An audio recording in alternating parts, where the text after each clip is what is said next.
But when I say do what they need to do, they will do what they need to do their due diligence, to investigate. That was like a tongue twister. Do what they need to do their due diligence.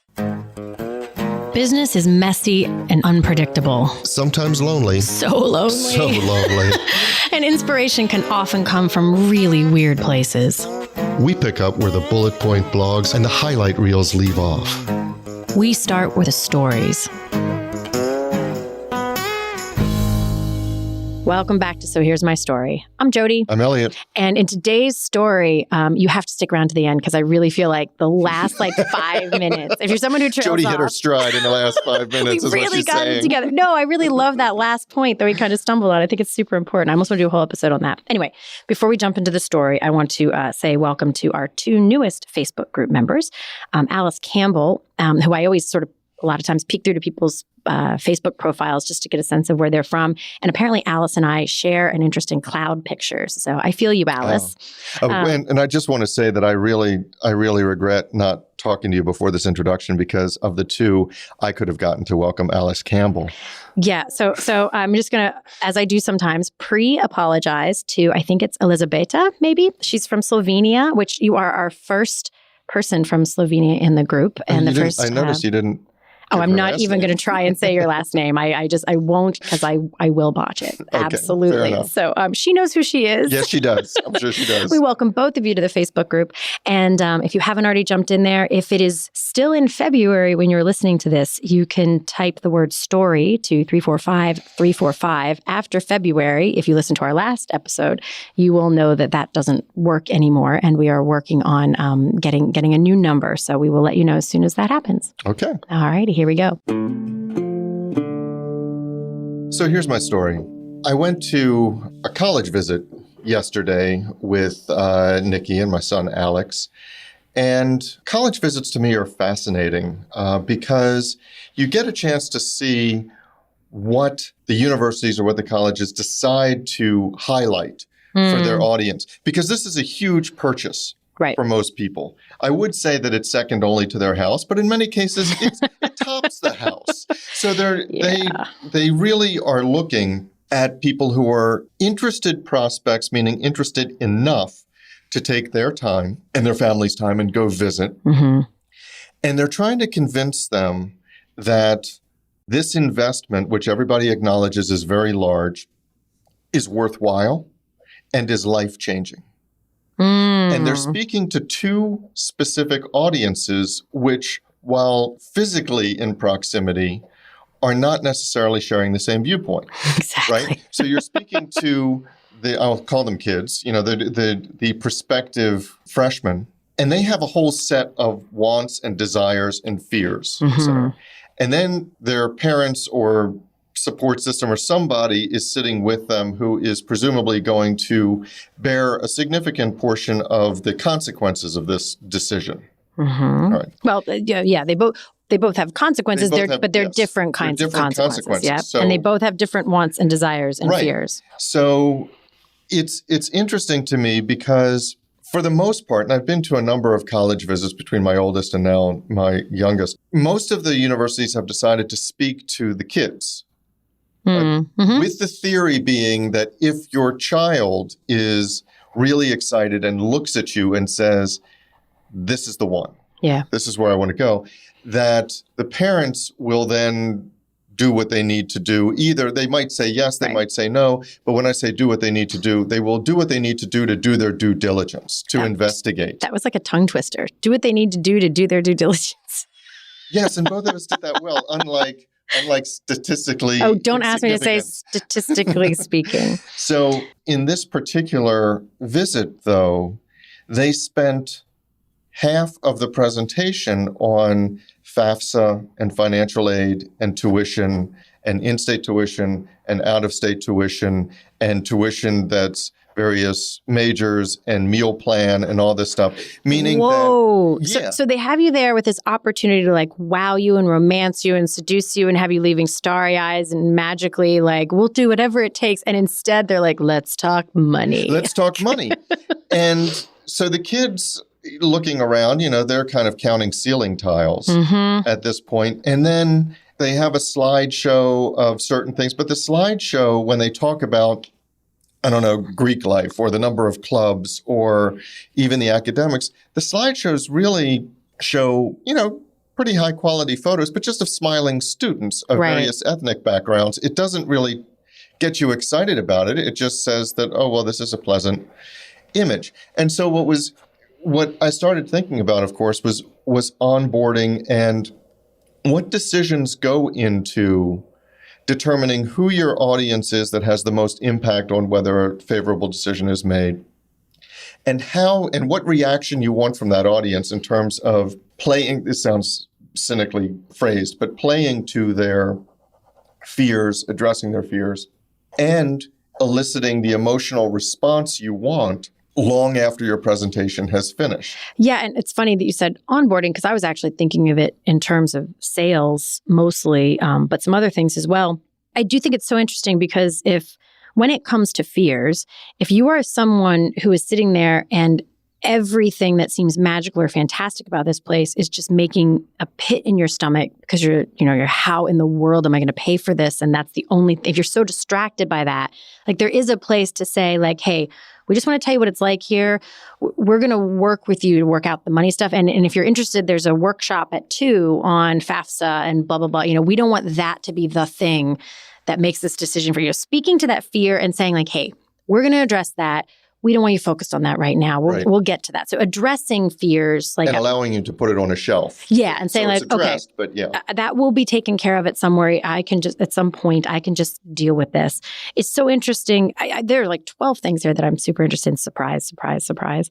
But you have this opportunity because what you were thinking about, and this will tie back to what you're saying, is when we were looking at high schools for my kids, because both my kids, as we've mentioned before, have some learning issues. And so there's a couple extra layers to how we handle high school that maybe aren't for everyone. But so we were checking out a couple options we have here in Baltimore, and a lot, same kind of thing. Like sometimes they'll like give you the tour and like they'll tell you about all the fancy things they have or something, or sometimes they'll do this. This one place started with the principal coming in, and instead of rah-rahing, he told like 2 or 3 of his favorite stories, and at least one of them, because it really spoke to me and felt like it applied to my kid, made me a little misty-eyed. Like it was this really interesting story of like a kid who comes in who isn't your like first of all, he wasn't like the lacrosse player jock kid who immediately had a place in the school. He also wasn't the best at study, like he had some academic issues and it was all about, and the same thing happened with one of my schools we looked at for my daughter, where they tell this story that to me says, every kid who comes in here, we're looking at them and thinking like, how can we help them know themselves better, develop what they're good at, help them explore what they might not even know they're good at, and then get them to the other side. That to me, you make me feel like you're going to do that for my kid, and I will sell a kidney to like the good one. The good one. Notice I didn't say liver. I'll sell a kidney to get my kid to go there versus like jumping right into the tuition thing. So I think what's interesting is whether you're talking about sales or onboarding, the kind of awareness that you have an opportunity to win hearts and you have an opportunity to assuage or increase fears, and you have an opportunity to address the black and white. Once it gets to onboarding, there are basic black and white things where like if somebody doesn't know, that can increase fears. Like what do people do at lunch? Most people bring their lunch. There's not a place to run out so that you don't look like the idiot who's like, oh, I don't have lunch and I didn't drive today, so I'm stuck without food and it's my first day and I look like an idiot sitting here without food. How do you set somebody up to not feel, to feel more inside than outside? I think there's those. So how do you make those choices? Like how do you think that through? I do like to put myself, and it's not original, but I do like to put myself in the place of a new client, but then think, okay, well, what are they really worried about? I tend to believe that as long as I'm kind of in the range, neither lowest nor highest in terms of money, that money isn't going to be the primary thing that is going to be a decision maker for them. Mm-hmm. I really want to know what is the real question or problem they have. And for me, I've always thought, can they talk to me and understand what I'm saying? In other words, because law you mean, can you understand what they're saying? No, or can the clients talk to me and then understand what I'm saying in response? Meaning that... Are you going to like legalese them and be useless? Or do I get business? Do I understand what their real concerns are? Do I have a mindset of making 3 rights when you could just make a left? Right. Those are the things that I look at. So I'll give you another example. This is from another college visit. So a different college talked about certain policies that they had. One is every freshman is required to live on campus and is guaranteed on-campus housing for that year. After that, they can live off, but they have to live on campus because they have to be part of the community. Mm-hmm. Second, for the first semester, their guidance office will set your schedule. Oh, interesting. So, and they said, don't worry, we don't do any 8:00 classes or anything like that, but we set your schedule so you don't have to worry about that. A third thing that they talk about is that everybody is assigned to a certain community within, like an educational community, even the undecideds or undeclared majors. You're in a certain community and you have these meetings. In the Wayward and Lost Club? Yes, yes. And then fourth, and this was kind of interesting to me, in their library, they have librarians for each major. Oh, my goodness. So, and those librarians are required to be accessible online for chat. So you don't even have to go to the library. So those were things that to me, this college is really thinking about. I'm a freshman. I'm worried about being lost. I don't know anybody. I don't have friends there yet.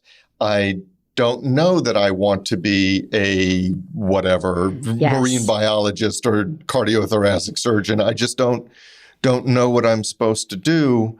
And so their whole point was, we got you. If you're here, we will make sure that you are seen. And then you're not going to fall through the cracks. Yes. And that you will, No, so I think, So I think what the really important point in all of this is it is such an opportunity. And this might be unfair to some if they just haven't put thought into this. It doesn't mean they don't have good, strong values. Exactly the point. Right? But it is an opportunity. And I think inherently, it's a reflection of your values. When somebody sat down and said, okay, we're going to have an hour with these people who are coming here. What are we going to show them? We want them to know this. And if those choices reflect your values, then you can make a decision about whether that feels good or doesn't feel good. I mean, that's what I thought was super interesting about, like, in my experience, that principal that told the stories. If you're a parent who the only thing you care about is where do kids who go here get into college? Or my son wants to be a professional football player, if that's all you care about, you might come away from there disappointed that it sounded like, it was just a little too much heart kind of stuff or whatever. If it's not your values, then you'll know that and you'll be able to react to it.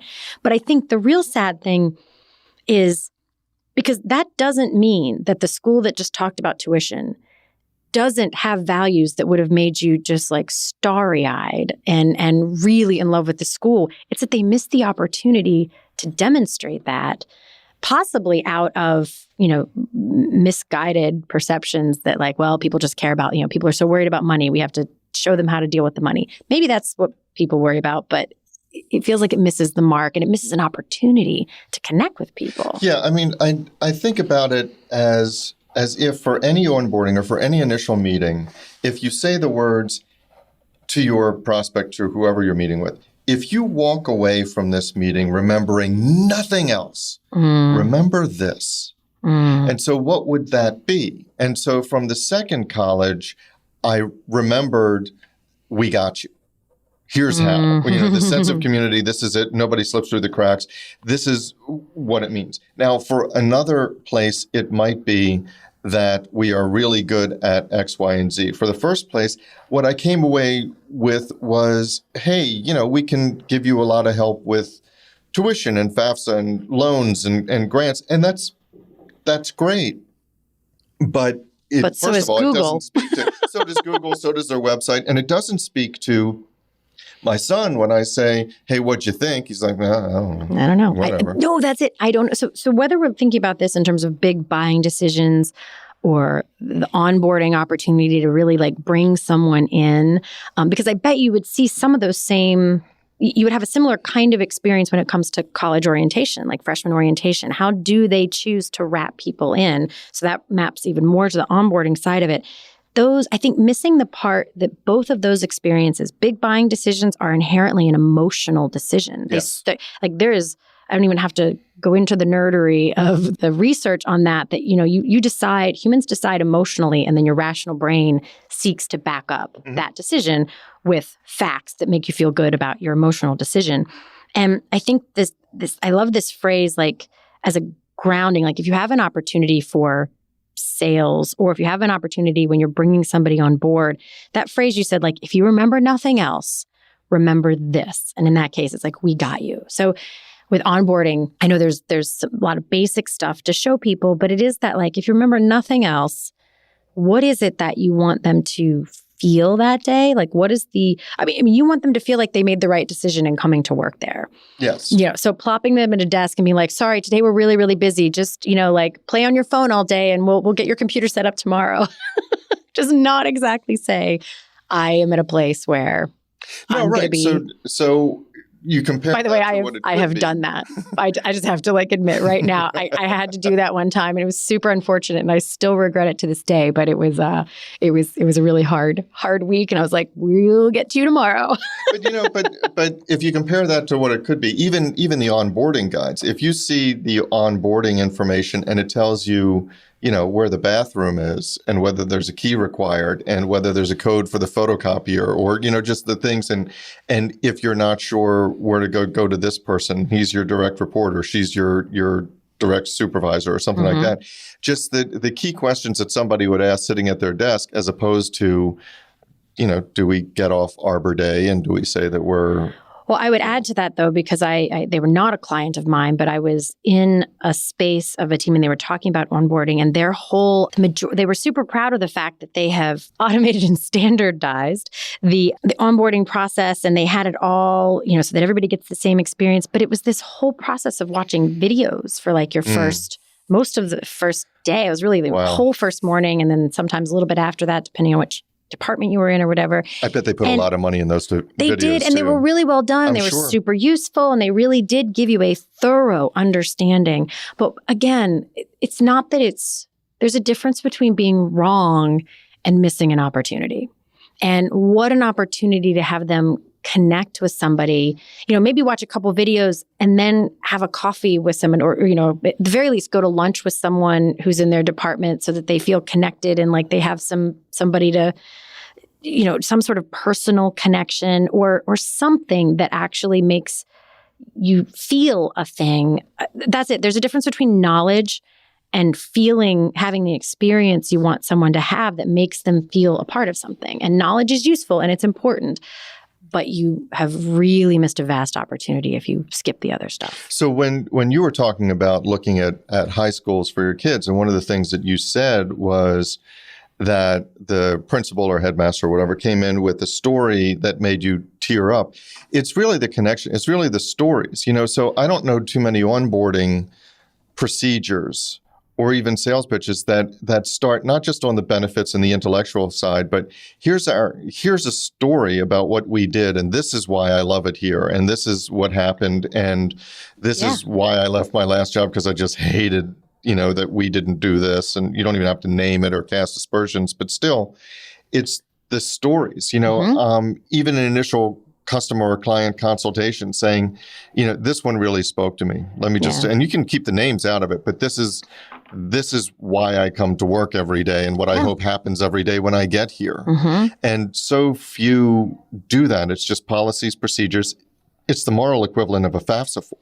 No, it is. And I think it's interesting because I often talk to people who are frustrated that they don't have a culture at their company where people, they say the words, oh, there's lots of opportunity. If you see something you're interested in, let us know. We'll get you involved. They speak the language of there is opportunity here, especially smaller companies that don't have a really crystal clear, ladder of, you're a this 3 and then a 2 and then a 1 or 1, 2, 3, however it works. And then you're this senior VP of this. And when you don't have that, you can speak those words, but to hear a story of hey, here was somebody who she was the receptionist and she hung out and helped the marketing person. And, then they hired her in marketing and then she did this and then she took this opportunity and now she's here. It says like, that is how we roll here. Like the opportunity is yours to seek out and find, and giving people examples, I think it whets the appetite. So, which not even just that specific thing, but if there are things you want to emphasize and breed more of in your culture, it's this opportunity to say, here's who we are and how we work and what's available to you. And here's a story of how that happened. Yeah. And I will tell you that, at least in my experience, let us know if you're interested in something never works. No. Now maybe to me, that's the equivalent of we had a neighbor as a kid who had a pool, and every time we saw them, they're like, come over anytime and swim. And you guys never come over anytime and swim. There was no time at which I was going to go be like, knock, knock, knock. Can I get in your pool? It's just so weird. Right. You're not going to do that. So you have to, create an easy entry. It's just kind of like we had talked about this before, in a speaking engagement where the level of interaction you get with your audience is directly proportional to the amount of trust that you've built up, which means that it's very easy to ask them to participate in a no-risk or low-risk way. How many people here are dog people? You can get people to raise their hand because there's no judgment, whatever. How many people here would can How many people here have cheated on your spouse? Have cheated on your spouse, are in debt, are close to filing for bankruptcy, figure that they're not really qualified to do the job they're doing. Raise your hand. Right. So you're not going to get that interaction. And so for people to be told, hey, if you have an interest in a possible career path that you're not sure if you're qualified for, but you just are interested, just come on by my office and knock on the door. It's not going to happen. No, it really does. So I think what I hear in this especially is, this sounds overly simplified, but not ever forgetting in any situation that you are talking to humans who have wants and desires and fears. And a lot of times those wants and desires and fears sound like things that 5-year-olds say, like, I want them to like me. I don't want to look like an idiot. I, want to feel like I'm part of something. Maybe that's not a 5-year-old one, but those, if you can speak to that first, and what's interesting is some of that more informational knowledge stuff wraps into that, like not knowing where the bathrooms are is tricky. It could be a thing that could make you feel awkward. So there is some information there, but never missing that opportunity to speak to the human first and connect on what can feel like more of a wasting time heart level, but it really speaks to who you are. But then the second layer to that is that opportunity to demonstrate your values. That's what I heard deeply in that first example you used was you came away from one of those colleges feeling like you knew what the experience, you know what they prioritize. And over here, you actually don't know what they prioritize. I'd almost rather you know what they prioritize and not like it. Yeah. And over here, it's just sort of meh. No, and I got the feeling that the second one, the one with communities and librarians and all that stuff, I think that they spent some time talking with students soon after they came on, about what their experiences, what their fears were. I also think that they probably did what very few businesses do, which is they talk to the people who rejected them. Oh my goodness. Meaning that, if you call up and say, why didn't we get your business? Why, not to try and sell them again, but if you get people talking and say, look, I respect your decision. I just want to get better at what I do. Why didn't we? And they might say, well, because my brother-in-law works at your competitors. Fine. You can't do anything about that.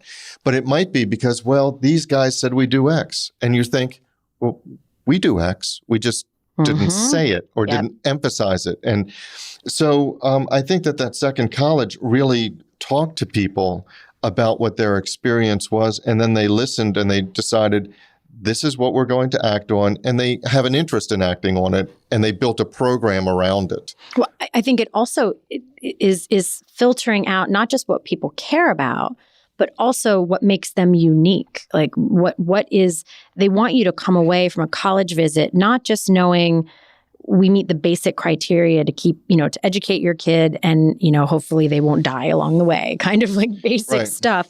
but we care about their development. But then also, how do we uniquely care about there's probably a million examples they could have used as to how they invest in your kid getting what they need. But that librarian one is so specific. And the funny thing is, I mean, this is the honest to God truth.